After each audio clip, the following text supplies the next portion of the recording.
Okay.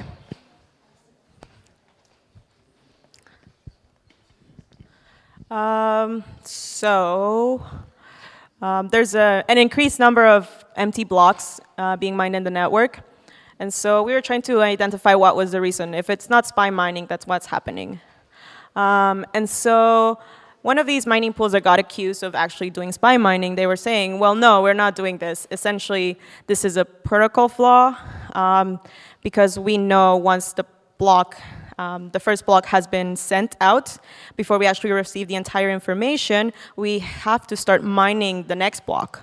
And so since we don't have all the information, we're mining empty blocks. And that's what they said that they were doing. And there is some truth to that. There is some, I guess, design flaw that makes it that you have to mine empty blocks at points in time in the network. And so this is kind of what it will look like. You're trying to create this block to mine, and then you set, and so you're just waiting before you receive the information for the next block, and so you just decide to mine an empty block. So this is what they're saying that's happening, and essentially it's been seen in the data. You actually have more empty blocks. But so now we were looking at the uncle rates, and so this is some of the data that we looked at. I know this table can be a little bit daunting, so just bear with me for a little. Essentially, each column represents the data for each of the variables that you see here, so starting with the number of transactions to the uncle rate until the gas usage. And when you start looking at the rows, it's actually the correlation between the variables. So for instance, the first one, 0.76, is the correlation between number of transactions and uncle rates, which makes sense. The bigger your block, the higher your uncle rate. So they're positively correlated. And so that's how we started looking at this data and looking at what was essentially affecting the uncle rates. So you also see that the hash rate is 0.76, so there's a high positive correlation with that. There's a high positive correlation with the block time. And with the difficulty, with some fees, with the uncle mining reward. But we separated the data in terms of different time points. We were trying to get as much as possible unbiased data. So when you have the difficulty bomb happening, for instance, we can't really look at this data because we already know that it's something unusual that's happening. So we decided to take it for the month of December of last year. And then what we noticed is that the correlation that was really high between number of transactions and uncle rates, it seems to be non-existent at this point in time. And so we noticed that the uncle rates is not really correlated to much other than the mining reward for uncles, which makes sense, and the block time. But other than that, there's like very few things that seem to be affecting the uncle rate. And so it really makes you wonder then what is the relationship between uncle rates and the network health, and also uncle rates and the block size. So essentially, if there's no correlation between uncle rates and the number of transactions, it means we can, for instance, increase the size of the blocks and start mining bigger blocks because it's not going to necessarily impact the network or anything like that. And so from this information, from all the evaluation that we looked at, what we found was that if you can't include your uncles in the first block, you're essentially starting to lose revenue. So if you're trying to you were trying to do something like uncle mining, you would really need to be very well connected between the miners. And so it's kind of contradicting what we said before, that these uncles were set to incentivize decentralization, because now it turns out that you need to be really well connected, and who's the best connected in the network is the miners. And so it's actually incentivizing centralization at this point. Also, we discovered that mining uncles, it's what allows to have this stable time of around 14, 15 seconds for each block. And there's a number of strategies that can be adopted by miners that will kind of reflect what's happening in the network, and you can trace it through the uncle rates and see what's happening. And that's why we were able to determine whether or not there's selfish mining or whether or not any other mining strategy that I talk about is taking place.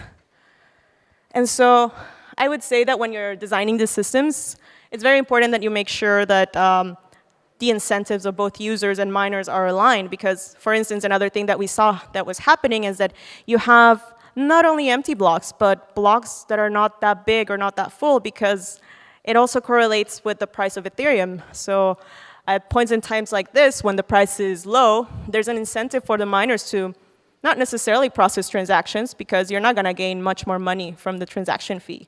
It's probably more beneficial for you to just mine a couple of transactions that have higher gas that is going to be beneficial for you, and not include transactions that you don't see as much rewarding. And so you're not aligning the incentives of users who are waiting to get their transactions added and miners who want to make money. And so it's important that when you're trying to design these systems, you make sure that you find a way to align them, because otherwise you have funny behavior like that, and then it's just not good for the network. There's so many transactions that need to be processed, and then you have empty blocks, blocks that are half filled, and that's not good.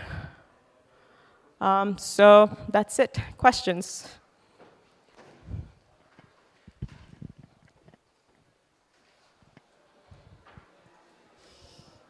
Hi, thank you for the presentation. Great thing. And at the same time, I'd like to ask about the actual correlations that you are looking at, because most of them look at the properties of the blocks themselves, like the number of transactions, size of the blocks, and so on. And not sure if I've seen any that are talking about the network, like the latencies on the network, the number of the nodes, because we're talking about the falling number of, falling uncle rates.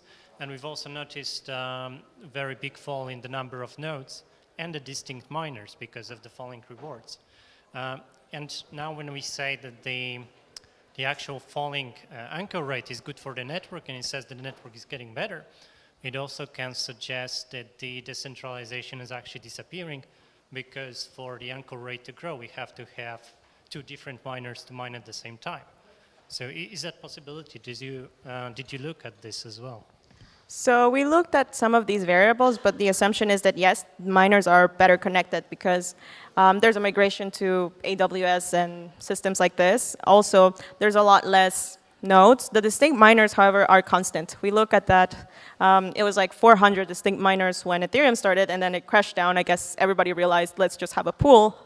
And then you only have around like 60 distinct miners, and it's like more or less constant in the last year, 2 years.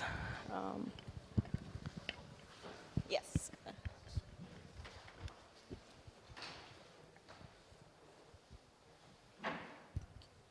So can you repeat, can you go back a few slides? Yeah, this one. So did you also saw no correlation, no strong correlation between the number of transactions, between the block size and the uncle rate? Yeah. And do you know, can you tell, let's say that I'm increasing the block size by 10 kilobytes. How much this would affect the uncle rates? So we did look at that data, and then the reason is that the correlation is lost, not because there's necessarily this causation between the two of them, but because, as I mentioned, miners are not filling the blocks to begin with. So you have lesser filled blocks. And so I guess the uncle rate will depend more on the connectivity of the two that are proposing these blocks. And so although yours is smaller, it might not get propagated as fast as the other one. And so you have this kind of loss of correlation. So you don't see here in the results so much the network latency because of the size of the block? You don't see it directly, but because, let's see, I think there's a slide where here. So here we're looking at the number of transactions and the number of uncles. And then you can see, for instance, in the last 2 months, you have more or less the same number of transactions, but then the uncle rate is significantly lower. And so it's a number of factors. It's the mining strategies that miners are adopting, where they don't include as many transactions, but also the connectivity.